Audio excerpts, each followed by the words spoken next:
உங்களுக்கு நிம்மதி உண்டாகுவதாக. தேவனுடைய இரக்கங்கள் அதிகமாவதாக. தேவன் என்ன சொல்கிறாங்கன்னா, 1 பேதுரு 5:7, அவர் உங்களை விசாரிக்கிறவரானபடியால் உங்கள் கவலைகளை எல்லாம் அவர் மேல் வைத்து விடுங்கள். இந்த வசனத்தை தான் தேவன் உங்களுக்கு கொடுக்குறாங்க. உங்களை விசாரிக்க யாரும் இல்லைன்னு கவலைப்படுறீங்களா? உங்களை விசாரிக்கிறதுக்காகவே தேவன் இன்னைக்கு வராரு. ஏசு இருக்காருங்க, உங்களை விசாரிக்கிறதுக்கு ஏசு இருக்காரு. சரிங்களா? நீங்கள் சாப்பிட்டீங்களா, தூங்குறீங்களா, நிம்மதியாக இருக்கிறீங்களா, ஏன் அழுகுறீங்க, எதுக்கு அழுகுறீங்கன்னு விசாரிக்கிறதுக்காக இந்த இயேசு வராரு. ஒருத்தரை விடாமல் விசாரிக்க போகிறாருங்க இன்னைக்கு. ஞாபகம் வச்சுக்கோங்க, ஒருத்தரை கூட விட மாட்டார், விசாரிக்கிறதுக்காக வராரு. உங்களுக்கு ஏதாவது தேவைப்படுதா? இது போதுமா? நீங்கள் கவலையில் இருக்கிறீங்களா? இப்படின்னு விசாரிக்கிறதுக்காக இன்றைக்கு இயேசு வராரு. சரிங்களா? உங்கள் அம்மா அப்பாவை விட, உங்கள் பிள்ளைங்களை விட, உங்கள் மனைவியை விட, உங்கள் கணவரை விட இந்த இயேசு அதிகமாக விசாரிப்பதற்காக இன்னைக்கு உங்ககிட்ட வராரு. அதனால் கவலைகளை விட்டுடுங்க, கவலைப்படாதீங்க. கவலை எல்லாத்தையும் தூக்கி யார் மேலே வைக்கணும்? இயேசு மேலே வைக்க போகிறீங்க. ஏன்னா அவர் விசாரிக்கிறதுக்காக வராரு. எல்லாத்தையும் தூக்கி அவர்கிட்ட வச்சிடுங்க, அவர்கிட்ட சொல்லிடுங்க. சரிங்களா? உங்கள் பாஸ்டரோ, உங்கள் ஊழியக்காரரோ, உங்கள் ஃபாதரோ உங்கள் கூட இருக்க மாட்டாருங்க. யாருங்க உங்க கூட இருப்பார்? இயேசு தான். எப்போதும் கூட இருப்பார். காற்று நம்ம கூட தான் இருக்குதுல்ல இந்த பூமியில். எப்பொழுதும் நம்ம கூட இருக்கிறது என்னது? காற்று. அது மாதிரி தான் இயேசு உங்கள் கூடயே இருக்கார். சரிங்களாங்க? நீங்கள் சத்தமாக பேசுங்க இயேசுக்கிட்ட. உங்கள் ஒரு ஃப்ரெண்டு உங்கள் கூட இருந்தால் எப்படி பேசுவீங்க? ஒரு மனிதன் கூட எப்படி பேசுவீங்களோ அப்படி பேசுங்க. போதும், பேசுங்க பேசுங்க, இன்றைக்கி பேசுங்க. விசாரிக்கிறதுக்காக உங்கள் பக்கத்தில் நிற்கிறாரு. இயேசுவே எனக்கு இது வேண்டாம், இது வேணும், கேளுங்க. வாயை திறந்து கேளுங்க. என்ன ஆகுது? அப்படி நீங்கள் கேட்கும்போது கவலையெல்லாம் இறக்கப்படுது. உங்கள் கவலையெல்லாம் அவர் சரி பண்ணி தராரு. வேறு யார் விசாரித்தாலும் இது மாதிரி இருக்காதுங்க. வேறு எந்த மனிதன் உங்களை பார்த்து விசாரித்தாலும் இந்த அளவுக்கு கவலை இறக்கி வைக்க முடியாது. ஏன்னா நம்ம இயேசு இருக்காங்களா, முழு அன்பு கொண்டவர். உங்கள் மேலே அவர் அவ்வளோ பிரியத்தை வச்சுருக்காரு. அதனால் விசாரிக்கிறதுனால உங்கள் எல்லா கவலைகளும் போகுது. சரிங்களா? அதனால் கவலைப்படாதீங்க. சில பேர் விசாரிப்பாங்க, நல்ல மனசோடு விசாரிக்க மாட்டாங்க. ஏதோ விசாரிக்கணும்னு விசாரிச்சுட்டு போயிடுவாங்க. ஓ அவ்வளோதானா, அழிஞ்சிட்டாங்களா, சந்தோஷம் சொல்லிட்டு போயிடுவாங்க. சில பேர் உண்மையாகவே விசாரிப்பாங்க, ஆனால் அவங்களுக்கு ஒன்றும் செய்ய முடியாது. உங்களோடு செய்து அழுதுட்டு தான் போக முடியும், உங்களுக்கு தான் எந்த உதவியும் செய்ய முடியாது. ஆனால் இந்த இயேசு உங்களுக்காக எல்லாமே செய்து கொடுப்பார். சரிங்களா? நம்ம இயேசு இருக்காங்களே, உங்கள் இயேசு இருக்காங்களே, உங்கள் மேலே மிகுந்த அன்புள்ளவர். சரிங்களாங்க? அதனால் கவலைப்படாதீங்க. விசாரிப்பார். ஒருத்தரை விடாமல் இன்னைக்கு விசாரிக்க போகிறாருங்க. உங்களை விசாரிக்க வருவார். எல்லாத்தையும் சொல்லிடுங்க ஏசப்பா கிட்ட. கவலைகளை இறக்கி வச்சிடுங்க, அவர் சரி பண்ணுவார். கவலைப்படுற மாதிரி இனிமேல் எதுவும் இருக்காது. இனிமேல் கவலைப்படுற மாதிரி எதுவும் உங்களுக்கு நடக்காது, இருக்காது. சரிங்களா? நீங்கள் யோவான் 5:6 எடுத்து படித்து பாருங்க. ஒருத்தரை பார்த்து, ஒரு வியாதி பிடிச்சவரை பார்த்து இயேசு என்ன கேட்குறாருன்னா, சொஸ்தமாக வேண்டும் என்று விரும்புகிறாயா?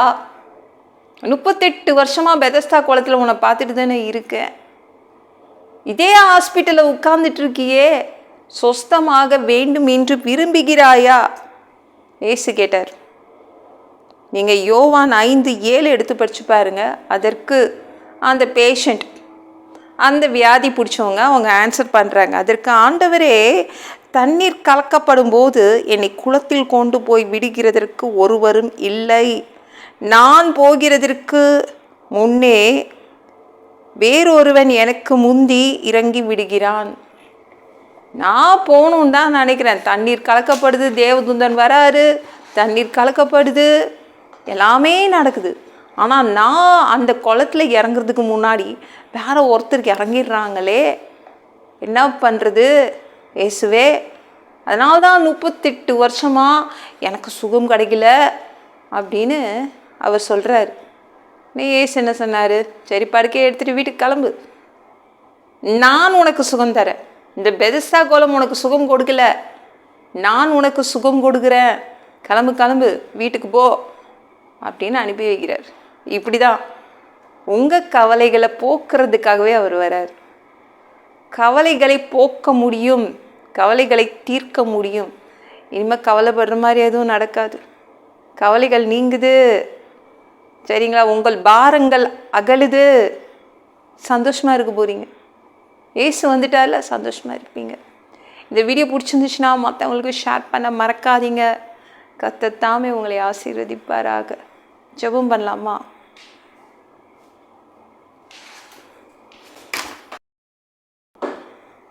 அன்பு பிதாவே, உங்கள் பிள்ளைங்க உங்கள் பாதத்தில் வந்திருக்காங்க. அப்பா, உங்கள் பிள்ளைங்களை விசாரிக்கிறதுக்காகவே ஒவ்வொருத்தரையும் இன்னைக்கு விசாரிக்க போகிறீங்க. ஒருத்தர் விடாமல் நீங்கள் விசாரிக்க போகிறீங்கப்பா. அப்பா, உங்கள் பிள்ளைங்களுடைய கவலைகளை போக்குறீங்க, அந்த கவலையை அகற்றுறீங்க. பாரமாக இருக்கிற உங்கள் பிள்ளைங்களுடைய பாரங்கள் இறக்கி வைக்கப்படுது. பா, நன்றி. இனிமேல் கவலைப்படுற மாதிரி எதுவும் நடக்காது. பா, இந்த கவலைகளும் போகுது, நீங்குது. உங்கள் பிள்ளைங்களுக்கு மகிழ்ச்சியை அனுப்புகிறீங்க. தேங்க்யூ ஜேசு. எல்லாம் பொல்லாத பிசாசுகள், ஏவல்கள், மந்திரங்கள், தற்கொலை ஆவிகள், பயத்தின் ஆவிகள், பலவீனப்படுத்துகின்ற ஆவிகள் எல்லாம் இயேசு என்ற பெயரினை கொண்டு துரத்துகிறேன். ஓடிப்போ. உங்கள் பிள்ளைங்களை இரத்த கோட்டிக்குள் மறைச்சிக்கோங்க. சுத்த ஆவியால் நிரப்புங்க. ஞான ஸ்நானம் எடுக்கணும் உங்கள் பிள்ளைங்க. ரட்சிப்பீராக. இயேசுவின் காயப்பட்ட தழும்புகளால் எல்லா வியாதிகளும், எல்லா பலவீனங்களும், கேன்சர் போன்ற வியாதிகளும் சரியாகுவதாக. பா, நன்றி. பா, மனிதனாக பிறந்தா ஜீவ புஸ்தகத்தில் பேர் எழுதியிருக்கணுமேப்பா. அப்படி இல்லைன்னா நீங்களே பிடிச்சி நரகத்தில் தள்ளிடுவீங்க. பா, அந்த நரகத்தில் தீ எரியுமேப்பா. எப்படிப்பா வாழ்கிறது? நீங்கள்லாம் அங்கே அனுப்பிடாதீங்கப்பா. பரலோகத்துக்கு வர்றதுக்கு ஆசைப்படுறோம் பா. ப்ளீஸ்ப்பா, எங்களை அடித்து உதச்சி திருத்தி பரலோகத்துக்கு அனுப்பிடுங்க. கழுவப்படாத பாவங்களை பா உங்கள் திரு ரத்தத்தை கொண்டு கழுவி பரலோகத்துக்கே அனுப்பிடுங்கப்பா. எந்த ஒரு நொடி 2வது தடவை நீங்கள் இந்த பூமிக்கு வரப்போறீங்கன்னு காத்துட்ருக்கோம் பா. அந்த இமைப்பொழுது உங்களுக்கு சரிசமமான உடம்பு எங்களுக்கு கொடுக்கப்படும். அதை பெற்றுக்கொண்டு நாங்கள் மத்தியமானத்தில் உங்களை பார்க்க வருவோம். அந்த தருணத்தை நாங்கள் இழந்துடக்கூடாதுப்பா. பா, ப்ளீஸ்ப்பா, பாவம் செய்யாமல் பார்த்துக்கோங்க ஆண்டவரே.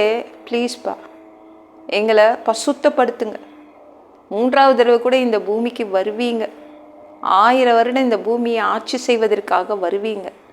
அந்த பொற்காலத்தையும் நாங்கள் பார்க்க விரும்புகிறோம். எல்லாவற்றையும் ஒப்பு கொடுக்குறேன். இயேசு மூலம் ஜெபம் கேளும் பிதாவே. ஆமென். நாளைக்கு பார்க்கலாம்.